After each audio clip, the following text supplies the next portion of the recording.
All right. Hey, everybody. Welcome back to Meet the Authors. It has been a little while. We have brought back, or we brought Sandra Bond to talk to us about her novel, The Psychopath Club. Before we get into that, we're just gonna do a little catch up, see what everybody's been up to. I have a book that I want to pitch to you guys. I don't know if you've seen, if you've read this one or not. It's This Thing Between Us by Gus Moreno. Does that look familiar? Maybe not. Yeah. It starts off, it's all first person. It's kind of almost stream of consciousness-y, but it's not really. He's definitely uncovering a story, and it starts off with this guy's significant other having been killed, and then backtracks and then follows up into why she was killed and how that happened. And then right now where I'm at in it is I'm not quite finished. I'm about halfway through. It takes a weird turn where I think it's going to be a ghost story, but it wasn't obvious at the first third of the book. So stay tuned. I'm sure I'll have more about that. What have you been up to, Justin? What have you been into lately? So I just started the Three Body Problem series. Oh, I don't know if any of you guys are familiar with that one. oh yeah. What do you think? How are you on the first book? Yeah, I'm still on the first book. I'm not far into it yet. She just went to work on the military base. This guy. Oh, there you go. Yeah, yeah. Just starting to get into it. Oh man, It's pretty interesting.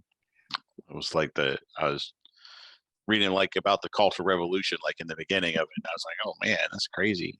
And it's oh like yeah. footnoted, and it's like, oh, the how it went down. I was like, dang, that's not It's cool. yeah, yeah. You got to the part where they were interrogating the professors and stuff? Yeah, yeah, That's pretty vicious. yeah, yeah. Just yeah.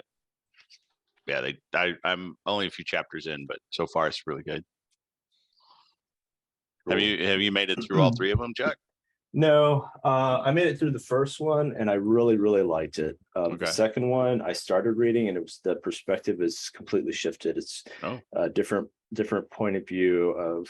It's weird because it almost starts off with like the perspective of an ant, which is a fun experimental thing to do, but it really kind of lost me right out of the gate. right. So I haven't been tracking it down, but the novel that you're talking about is really pretty stupendous. There's a part in it, Well, maybe about. spoil it for me, Chuck. All right, we'll have to circle back on it because there's a part in it that because I know you're into like tech and stuff. There's a part in it that I think you'll really, really appreciate about halfway through. We'll have to circle Nice. back on it. Yeah. Cool. What about you, Sandra? What have you been? What kind of books and or movies, entertainment have you been pursuing recently? Oh, right. Well, my entertainment, I most recently been watching a series called Mythic Quest, which is basically an office comedy set in the office of a company that runs a large MMORPG.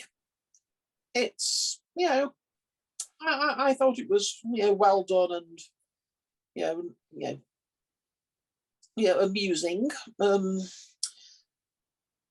Any of you not seen it? No, I haven't seen it, but I did just Google it, and it looks like it would be hilarious.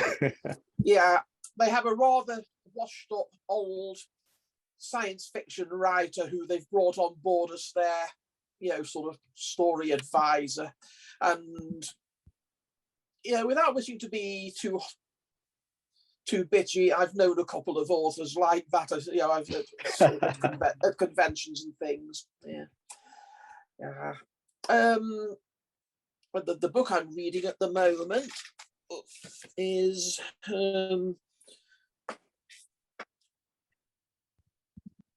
basically a book by a newly qualified doctor talking about all their horrible experiences with patients, and it's I believe it was originally a blog, but it's again it's both amusing and interesting, and it makes you determined never to get sick.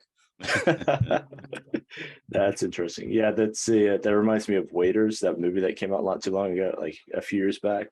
that my friends that are in the food industry were telling me that, hey, you know what? If you ever want to eat again, that's a remarkably accurate depiction. But if you ever want to eat out again, don't ever watch the movie. Oh yeah. Oh, I was spoiled on eating out years and years ago by George Orwell's Down and Out in Paris and London. That, you know, determined me never to go to a restaurant again for a few weeks anyway. Yeah, I mean it's hard. I mean in Paris, it'd especially be hard not to go eat somewhere. I mean, there's so many great restaurants.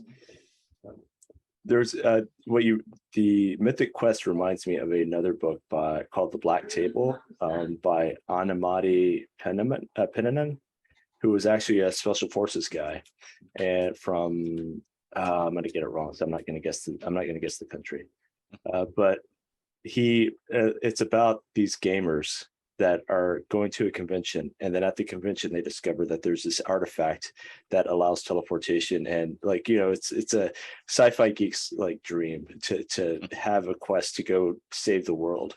And so these two gamers get this quest to go save the world.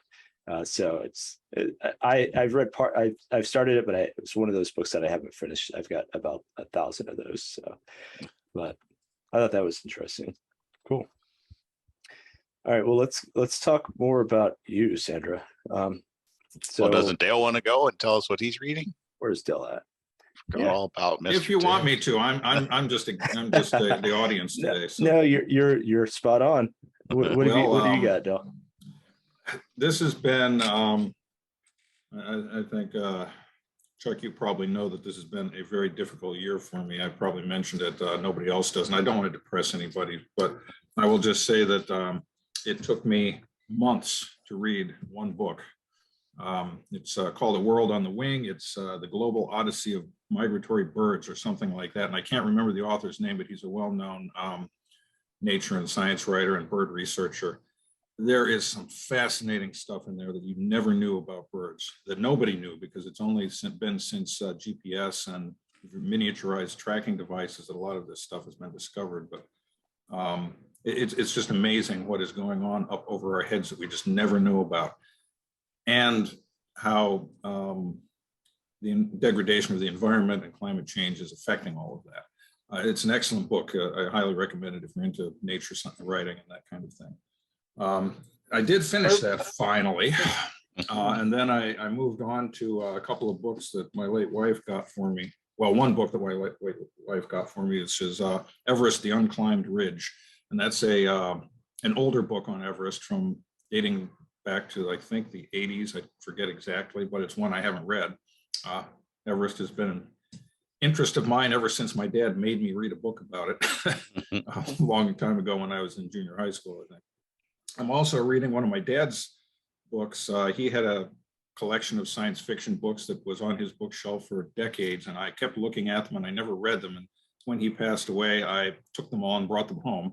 Most of them are not in very good shape. They date back to mostly the 1940s. This one is a collection called My Best Science Fiction Story, and it was the editors basically contacted some of the top science fiction writers of the day and asked them to select their best story, and they put this into an anthology.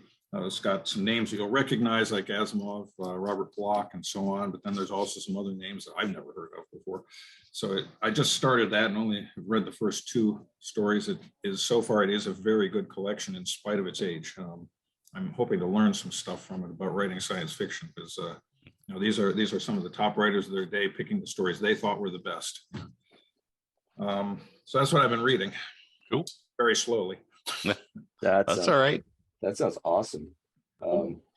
Yeah, I know that my first Asimov experience was just because my dad is a big sci-fi fan, and so he always had these science fiction books scattered around, and that's how I got into Asimov and started writing science fiction, actually. So interesting. All right, cool. Are we ready to move on to the next segment? Let's go. All right. So Sandra, usually what we ask is to Sandra Bond, everybody. And what we ask is to talk about your most recent work, which is the Psychopath Club, which I have been reading. And I have to say, it's really hard to put it down when I have to go do other things. You definitely have a captivating voice in your storytelling. So can you tell us a little bit about the inspiration and about, well, let's just start there. Okay, well, the inspiration for the Psychopath Club Direct, I'm going to immediately break all the rules of the literary community by being rude about other authors. But I discovered there were those, I don't know whether any of you have seen the TV show Dexter. Yep. Yeah, It's one of my favorites. Yep. Yeah, and I read, and I read one of the first book in the series upon which that's based. Yep. And I thought to myself, this book is a cheat. This book, takes this fascinating concept of having basically someone who, a mentally unbalanced psychopathic protagonist, and then sort of dodges the question of what to do with such a protagonist by giving them a series of people, to murder who deserve to be murdered. Do you see what I'm? Yeah. Right. Yeah, it's convenient. Yeah, and I thought to myself, great idea, but in reality, this is sort of, dancing around the question of what exactly do you do with somebody like that, until such time as they've actually committed any crimes, Mhm. And by the same token, American Psycho by Bret Easton Ellis really annoyed me as well. And I thought, well, if I'm being so annoyed by these, I wonder what would happen if I actually tried. And I actually, then went ahead and I've been tinkering with various writing projects, probably for most of my teenage and adult life. But this one is the first one where I actually got sufficiently snagged by it that I went and saw it all the way through and completed it and eventually sold it, and now you can buy it. Awesome. Nice. And yeah. Question: how did you come up with that main character? I'm sorry. I've been doing a lot of talking. What you got, Justin? I was just gonna say, I think a lot of us are motivated to write by reading something and saying, I can do better than that. Yeah, I definitely, or at least take a different spin on the story, and I really wish they'd gotten more into this aspect of it. Yeah, well, I can't say I've done better than Dexter because the Psychopath Club hasn't yet been turned into a massive TV show, but right. One can hope. It's true. It's true. Yeah, I generally rage about James Patterson because I can't stand his writing. However, well, because he doesn't write any of his own books, right? Well, maybe that's it. But he sells all over the place. So he's in kids' books now. So I mean, he obviously knows what he's doing, even if we disagree on style. That reminds me of the Wasp Factory. Sandra, you might, I don't know if anybody's familiar with that book.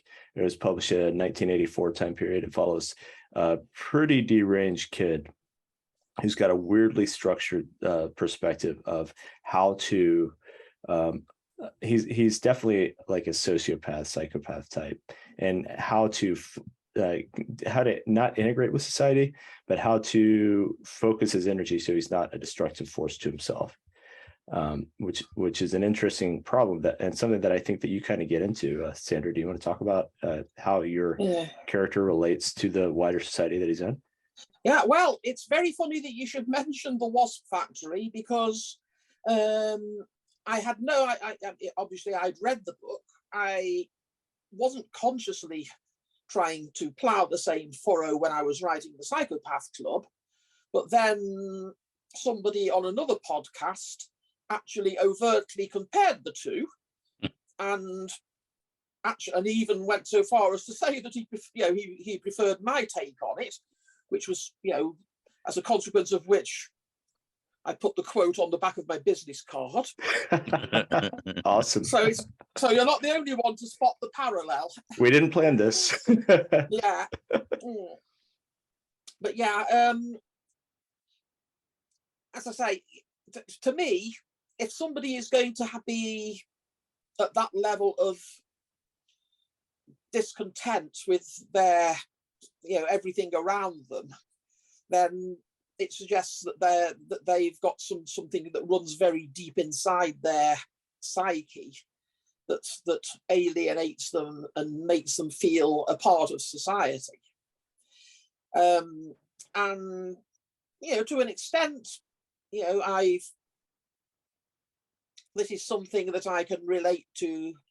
I'm transsexual, and as a consequence of that, I've very often felt alienated from people around me, and feeling as if there is no empathy between them and me. And and I've basically sort of took that as the kernel to build my protagonist around. Obviously, I drew on various other things. I will, for instance, I reread The Catcher in the Rye on the grounds that I remembered the protagonist in that having a similar disdain for his society, and somebody also has noted in a review, has noticed that parallel as well. So it's obvious that I'm not being too subtle about where I'm taking my inspiration from. It's one of the things about your character that I like better than Wasp Factory. I'll just say this because I haven't read the entire Wasp Factory. I've read bits and pieces of it, and your character is much more empathetic. Not like the characters themselves being empathetic toward others necessarily, although maybe by accident you could say that in certain situations. But I find myself rooting for your character in a way that I didn't really find myself rooting for that particular protagonist. So I think you did a good job of getting into the character and the perspective of the world. One example that I can point out is the frostbitten mustaches of the people trekking back across from the North Pole. When you get a chance to read the book, you'll see why that's such a great metaphor when you get to that point. How do you come up with? Yeah. Oh, sure. How do you come up with the town and the environment that he grows up that's around him? Because I grew up in a little town that was like 3,000 people, and a lot of the way that you're describing it, if I kind of look through the lens a little bit differently, then I can see that, like the desolation, the hopelessness that you create. How did you go about creating that vivid setting? Well, I grew up in a very small, remote part of the British Isles myself, and also on top of that, I mean, when I came to write the Psychopath Club, it was always going to be set in the US rather than in Britain, my native land, because I needed there to be guns readily available for various aspects of the plot, and obviously that was going to be a lot harder to make work if it had been set in Britain. I did have the advantage that I spent 3 months living in a small town in the US Midwest, and by goodness me, if there was one thing that I took away from those 3 months, it was how cold it is there.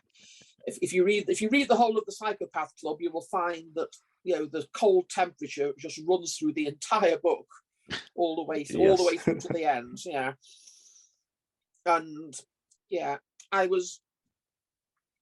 cheated to a certain extent. I never actually named the state that the town of Muldoon is set in. This is basically a cheat so that nobody could come to me and say, hey, I live in this state or that state, and you don't get a driving license at that age in this state, or the gun laws aren't like that in this state. So I've carefully filed off any serial numbers of exactly what state it is. The only geographical information you really get is that it's within a day's road trip of Chicago, but Yeah, That's the entire Midwest so- right there. yeah, but basically, yeah, it's a lot of it was just putting together what you might call an amalgam of small, cold Midwest towns, from out in the back of beyond, and I know there are a lot of them. I've read the first few chapters and it felt a lot like Wisconsin. Fair enough. In that case, I will come clean and say that it was Wisconsin where I spent those 3 months. Yeah. I got that vibe too, Justin. So yeah, There you if you figure it's somewhere in sort of upstate Wisconsin, then I'm not going to say that you'll be too far wrong. And you got that across. That's good descriptive. You got that across without saying what state it was. I was like, this is Wisconsin. I know it. So nice. Now, this is your Yeah, first novel, or are you? Because I noticed on your website that you mentioned a lot of shorter works like novellas and stuff. Is this your first full-length novel, or you have additional work that I just haven't discovered yet? It's the first full-length novel that I've completed and sold, and currently the only one. I'm working on the second novel at the moment. The publisher who put out the Psychopath Club is, apparently it's done well enough there that they are interested in, the second one too. So I'm taking Good. some welcome time off from wrangling the final draft of that to do this podcast now. Well, Right. we appreciate it. Do you have a schedule that you write by? Like you sit down, you have to write this many words a day or anything along those lines? I try to write every day. I don't always succeed. I'm part of the reason why I didn't, complete any novels until, quite late in my life compared to a lot of writers, is that I tried to be a writer when I was young, and I very soon came to the conclusion that I didn't have the temperament or the discipline to be a full-time writer. And I still think that's the case, but that doesn't. But I realised very belatedly that doesn't mean to say that I can't do it as a sort of side hustle to my regular mundane job. So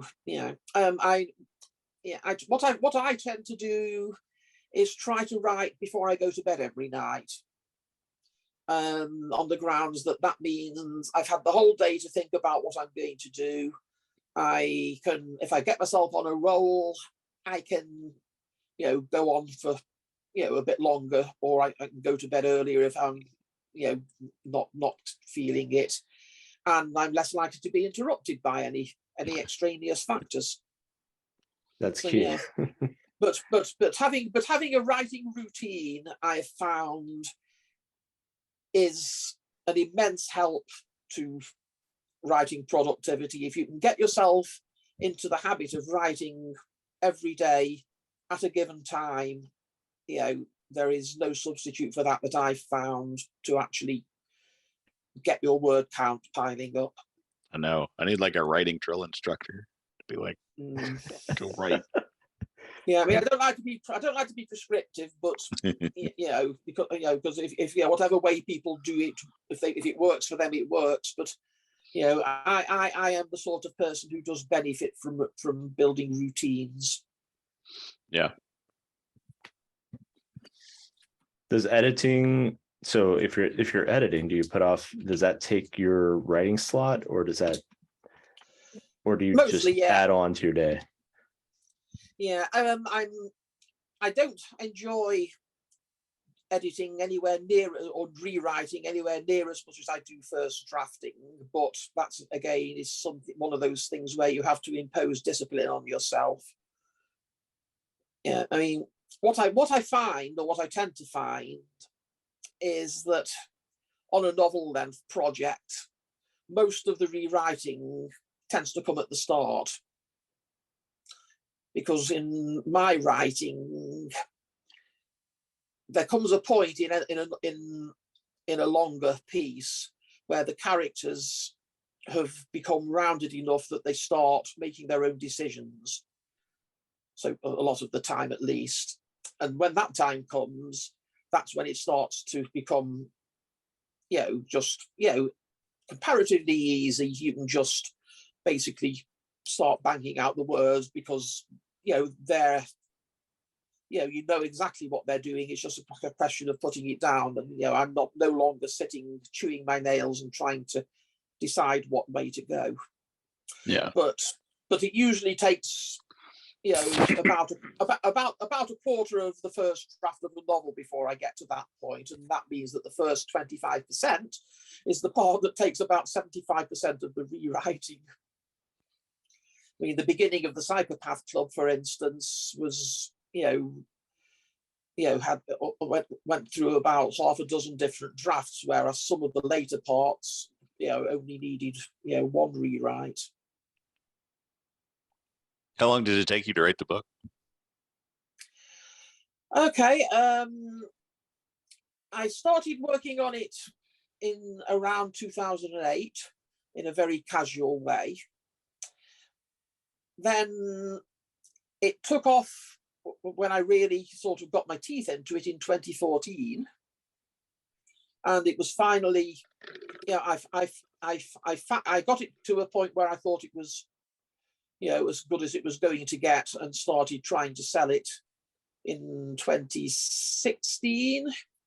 I sold it in 2019, and it was published in 2021. So, this sort of thing takes a while. Yeah. How many, if you don't have to share if you don't want to, but how many rejections did you get in the process? A lot. Yeah. And you don't have to give a number. I deliberately didn't keep count of them because it would only make me dejected, but I'm guessing around 50. Yeah, that's an uphill battle, right? No, yeah. Go ahead. Yeah. I was gonna say, just when they decided to publish it, did they send it back and say rewrite this, or would they, when they finally bought it, were they like, this is good this way? Well, funnily enough, by the time I actually did, hook up with a publisher, this was so long. I'd been already trying to sell it for so long that I took a fresh look at it and decided, actually, this does need a further rewrite. And the publisher in question basically said, this is a really good book, and I'll be frank with you, it deserves a larger publisher than me. So what we agreed was that, I would spend another year trying to find a larger publisher to sell it to, and if I didn't succeed, he would then publish it. And I kept on sending it out for that year whilst I worked on the final draft. And yet again, no other interest from any larger publishers or from any agents. So in the end, I just ran with the Canal Press, who are my publishers. Cool. Yeah, I've been watching on Twitter. I follow the writing community hashtag, and the stories that come back. A lot of people publish put out their publishing experiences, and a lot of it is kind of similar to what you're talking about. Is you have a good book, it's a good book, you've been told it's a good book, people in industry have told you it's a good book, and yet it's not. That things are trending in either book sales or some other way out there that you're just not in the sweet spot for what people are looking for at this particular moment.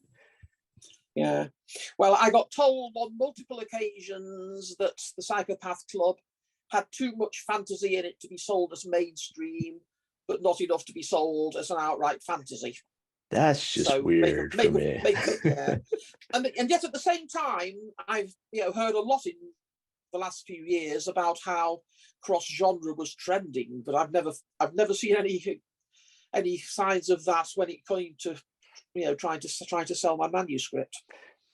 Yeah, sure. And that's a weird to me, because like there's so much out there. Like I'm just thinking Salmon Rescue right now. And speaking of, if you just want to inject some fantasy stuff into your novel, I'm not saying this is how he does it, because I don't know what his method is, but there are plenty of examples of quote unquote mainstream literature that have that component to them. So interesting. Well, very often it's called magic realism, which the cynic in me thinks it just means fantasy written by a mainstream author. Yeah, exactly. No, I love that stuff. I love just walking, like Gabriel Garcia Marquez, for example, just these dead people walking around outside, and everybody's just going along their day. Like, okay, there are dead people outside. It doesn't matter, or undead outside. Where else would they be, Chuck? Right, exactly. All right, so we're at the 30-minute mark. What's that? What's that, Dale? Better out than in. Right, Yeah. exactly. Yeah, exactly. So we're at the part where we can kind of open it up.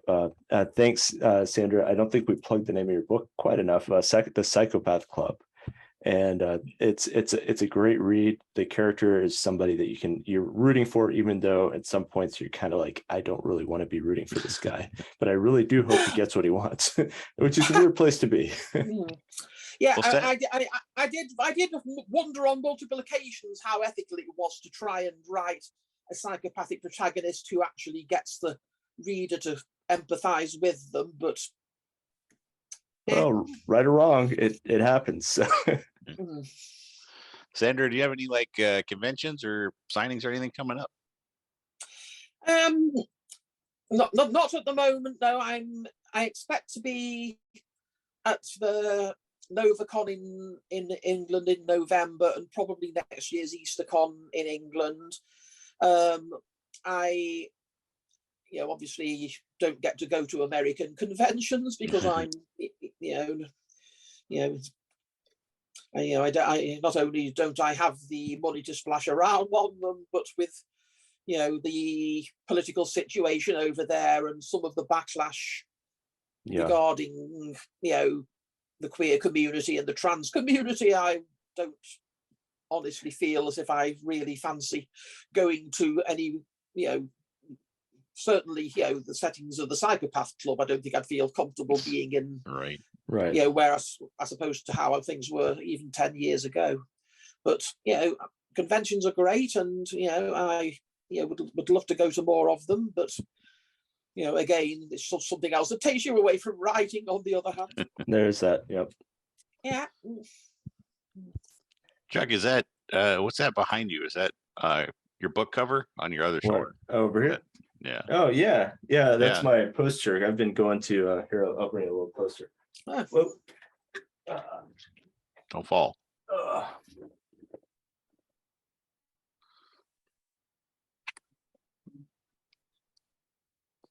Nice. Yeah, I redid the cover because it was just frankly not. I mean, the old cover was great, but I feel like people were interpreting it as a romance novel. And if you get into my dystopian science fiction thinking it's romance, it doesn't really go well for you. Sandra, I was wondering, did you query publishers directly, or were you trying to get an agent before you went to publishers? Both, to be quite this cover, honest. Chuck? Yep, that's the one. Look like a romance novel. It's confusing.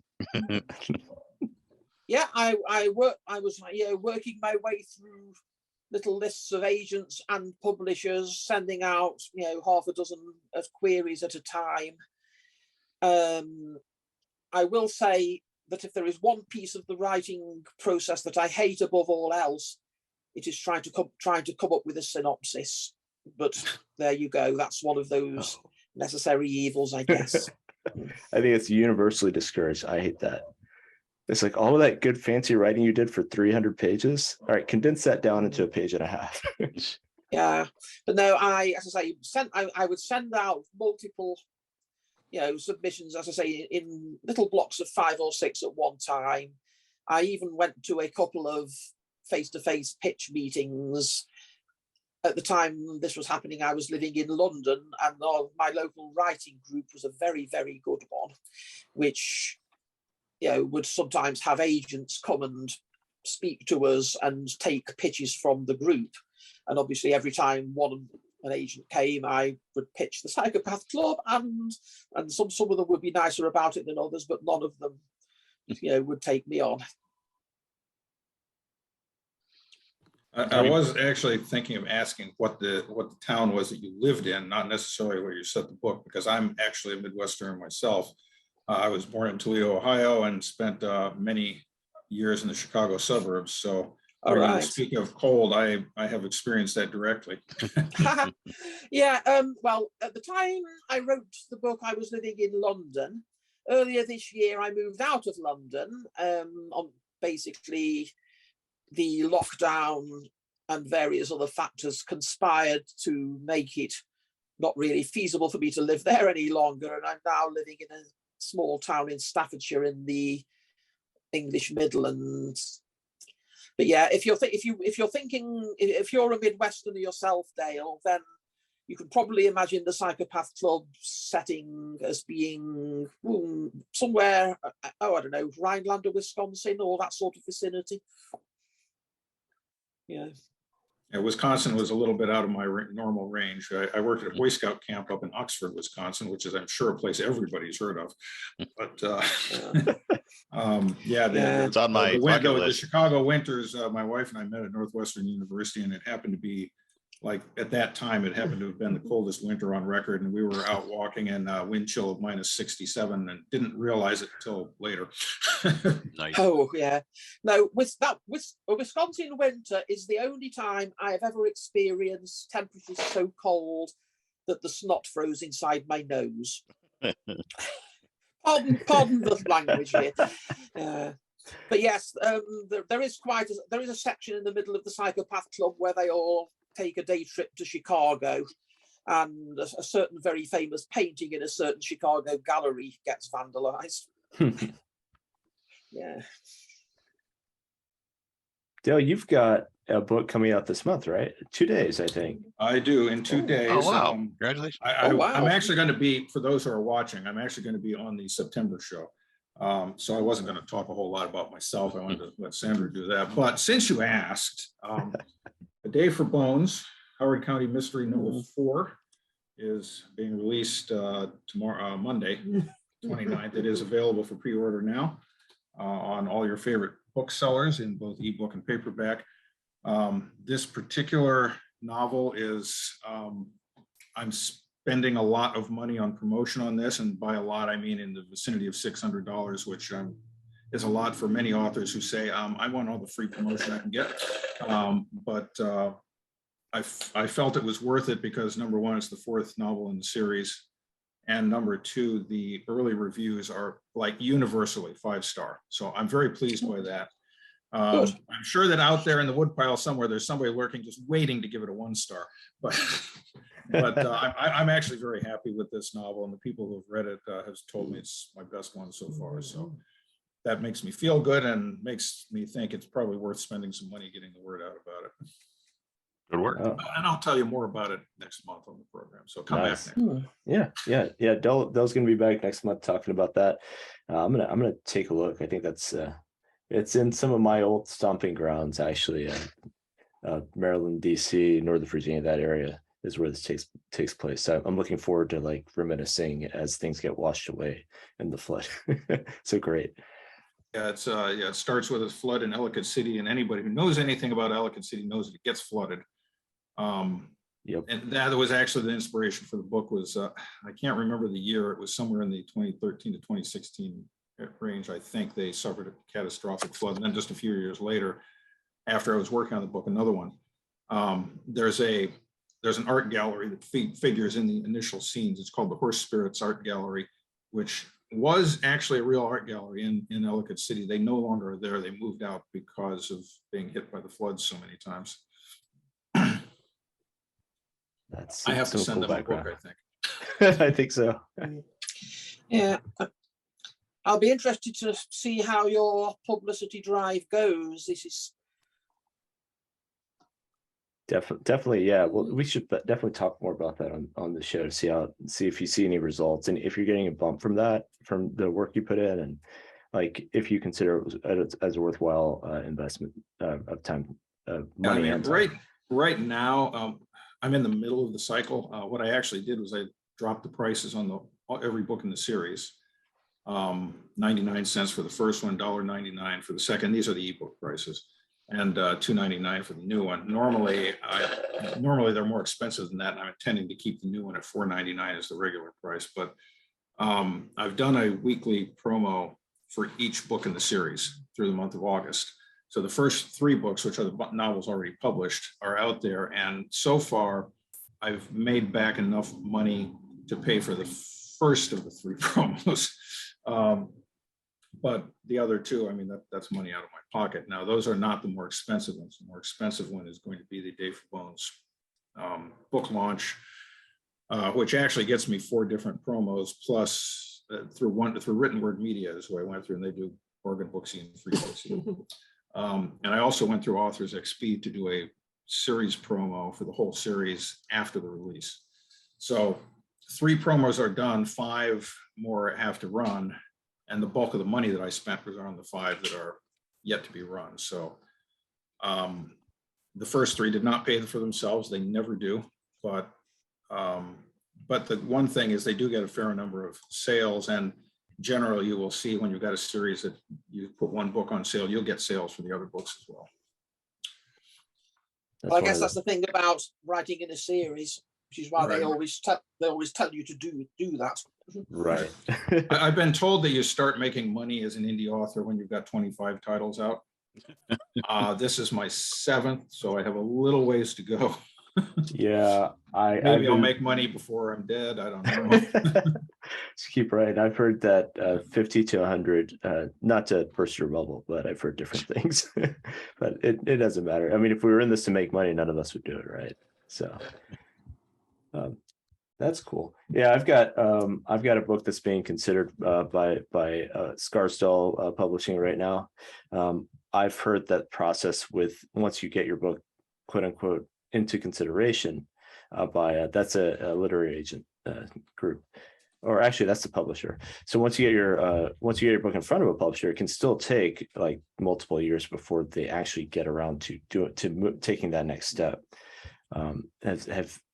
I guess this is kind of a question for you, Sandra. How long did it take for them to get back to you on that? Like once you from your submission to it was Carlin Press, wasn't it? Canal Press. Okay, Canal Press, that's right. Once you submitted it, how long did it take them to actually get back in touch with you, and how long till the next step toward publication? Well, as I say, we agreed to leave it, in 1 year's abeyance, not because, of the procedure being a long one, but because, the editor just didn't, frankly didn't think that he could do it full justice. But other than that, I actually found it remarkably quick.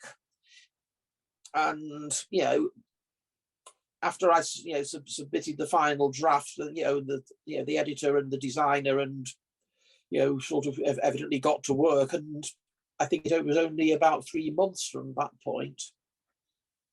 But obviously, this is just one data point. I have the impression that the larger the publisher, the more likely it is to be a slow process.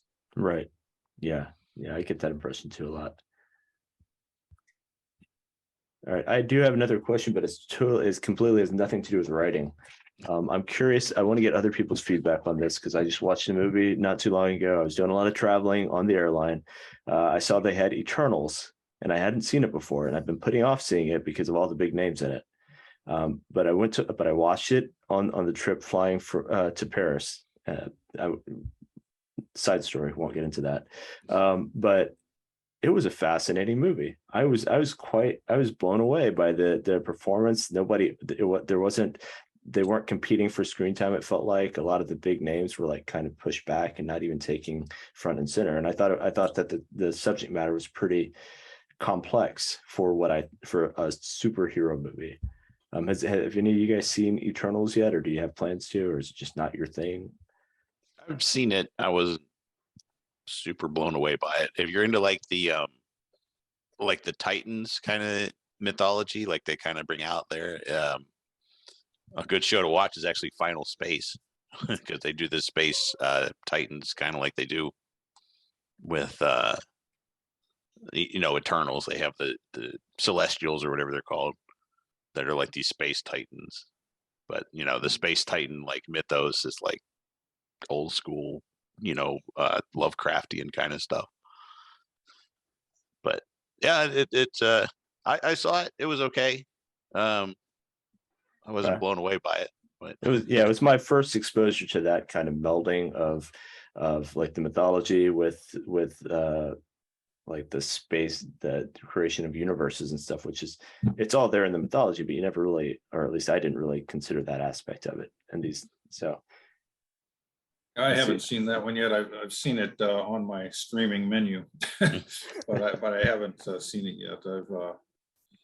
I've actually in past couple of weeks we've been going back and watching the Star Wars films again, and I have, I started with 4, 5, 6, the original episodes, which I always thought were great stories. Not necessarily the best, acting, and sometimes the production slipped up a little bit, but I always enjoyed them. And of course, number 5, The Empire Strikes Back, is the absolute best one of the entire series because they had a real writer instead of George Lucas writing for them. But 1, 2, and 3 were just as bad as I remembered them. And when we got to 7, I was surprised because I remember when Disney bought the franchise and they were going to complete this film cycle, I thought that they had a pretty good chance of doing really good because it was Disney. And I remember at the time watching them being disappointed, but now having gone back and watched 7 again, I don't know why I was disappointed. It was really good. So maybe it confused me at the time. I don't know. Or maybe it's the later ones that weren't so good and they put me off of the whole sequence. I don't know. But yeah, there was partly I was doing that because, I mentioned my late wife. Right after we got married, that was the year the original Star Wars film came out, and we went to see it at a drive-in movie theater in, as it turned out, a thunderstorm, which made it difficult to tell whether the flashes were on the screen or in the sky. And we got there late, and all of the speaker boxes were taken, and so we had to park next to somebody and roll our windows down enough to hear, but not enough to let all the rain in. It was quite an experience. Yeah, what an awesome story. Wait, that's a first date? Well, no, it was kind of our semi honeymoon trip. Oh, I see. Okay. That we did that on. Happened to be in Wisconsin. I just started The Sandman on Netflix. You guys are familiar with Neil Gaiman, I'm sure. Yeah. What do you think? I'm afraid to watch it. It's pretty good so far. I read the graphic novel and like the Audible plays and stuff, but they're doing a good job. I had somebody utter a grunt of discontent, I thought, unless I'm misinterpreting. I'm interested in watching it. Go ahead, Sandra.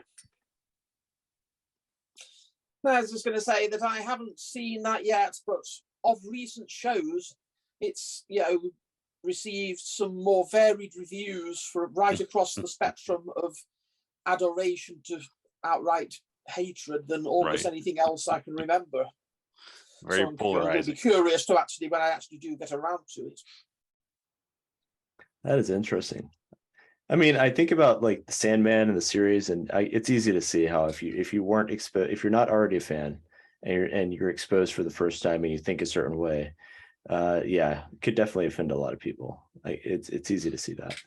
I wonder if that's what's going on, or if it's some true fans who are disappointed that it didn't live up to their expectations.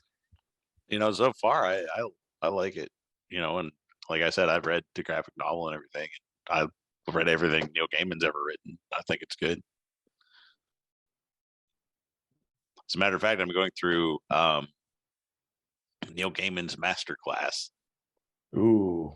So, but he's kind of like you, Sandra. He's got this British accent, and like he's so like soft spoken. Like I try to listen to his like lectures, and I fall asleep. I've seen him. I think I've seen him once I got him to sign one of my books.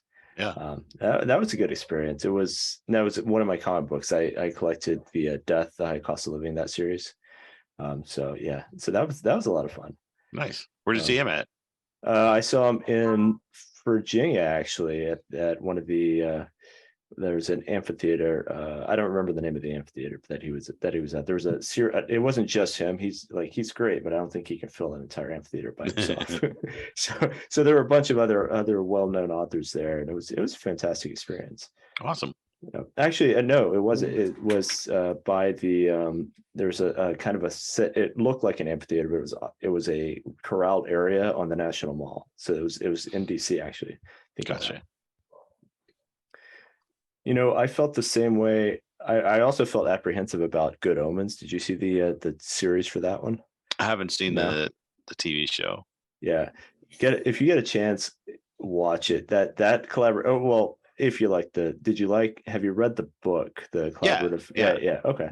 All right. So that book was hilarious, but I thought there's no way they could pull that off in the show, but I was completely wrong. It had me rolling all the time. My wife isn't even a Neil Gaiman fan, and she was laughing. She loved it and watched the whole series with me, which is unusual for her.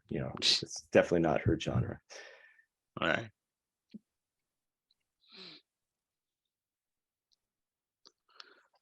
Any events? Hey Dale, you got any events coming up that you want to talk about that people can come see you?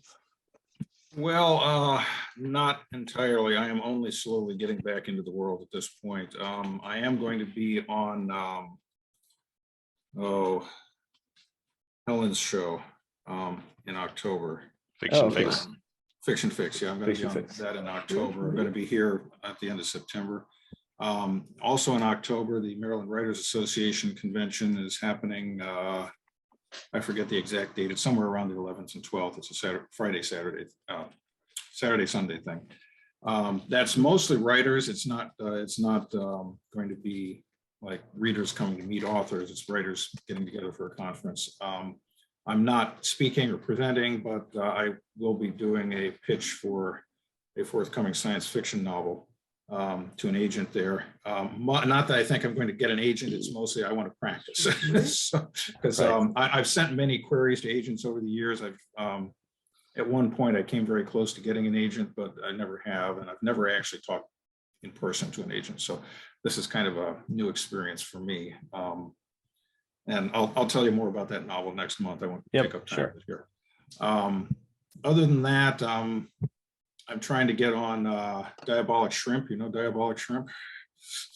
No, but with a name like that, Josh Grant. That's his website and podcast. He's a writer, podcaster, and a bit of a philanthropist. He's a really neat guy. You should look him up. I've been on his show a few times, and my novel Weasel Words won the first ever Golden Shrimpy Award. I have a lot of fun telling people that. Then I always have to say, no, really, that's a real thing. Yeah, but so I'm trying to get into some podcasts again, going to the convention. Oh, cool. There's another one, Sinister Soup, the guy that did Clay Vermulm is how you spell his name, Vermulm. He does podcast interviews. You might be able to. I think he's in our writers email group. If you want a chance, you could probably ping him. I'm sure he'd probably have you on. Okay. Same for you, Sandra. Great guy, and he definitely has a perspective. He writes a lot of horror stuff, short stories and things like that. I don't think he does anything longer than that. But Sinister Soup is a fun time, and he's definitely.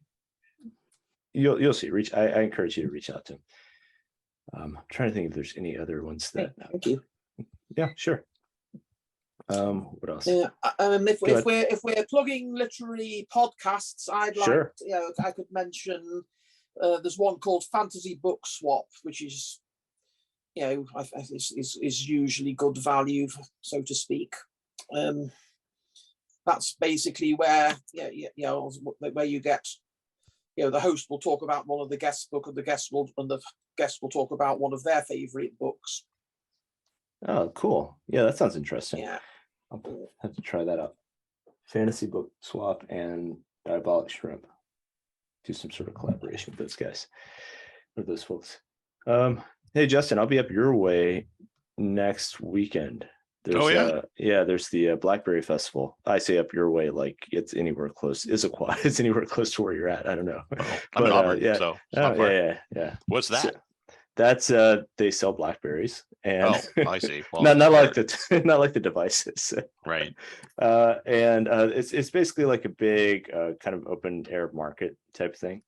Okay. And they get like thousands of people through there. So I'm told that probably ferry is the best way to get there if you happen to make it into that area. But be there all 3 days: Saturday, Sunday, and Monday. So Okay. if you happen to be there, Well, let me know. cool, we'll do. All right. Anybody else got anything they want to throw out there? We're down to our last 3 minutes. So if you have a plug that we forgot to make, then go for it. Well, No, Justin, just I'm good. just, Justin and Charles, I'm just going to say that I have been thinking since being on these podcasts, I've been thinking, I wonder what it takes to actually do one. I have a YouTube channel and it's all about foxes. I put fox videos out there. Okay. I haven't Nice. posted any for a long time, but I'm thinking, I'm an author. I really ought to use that for author stuff too. And I just haven't done anything with it. So maybe someday I'll hit you up for advice on that since you've been doing this for a little while now. Yeah, sure. Cool. Happy to help. All right, we'll close it up. I just want to do one more plug. So Sandra's book, The Psychopath Club, if you get a chance to go buy it, then definitely do.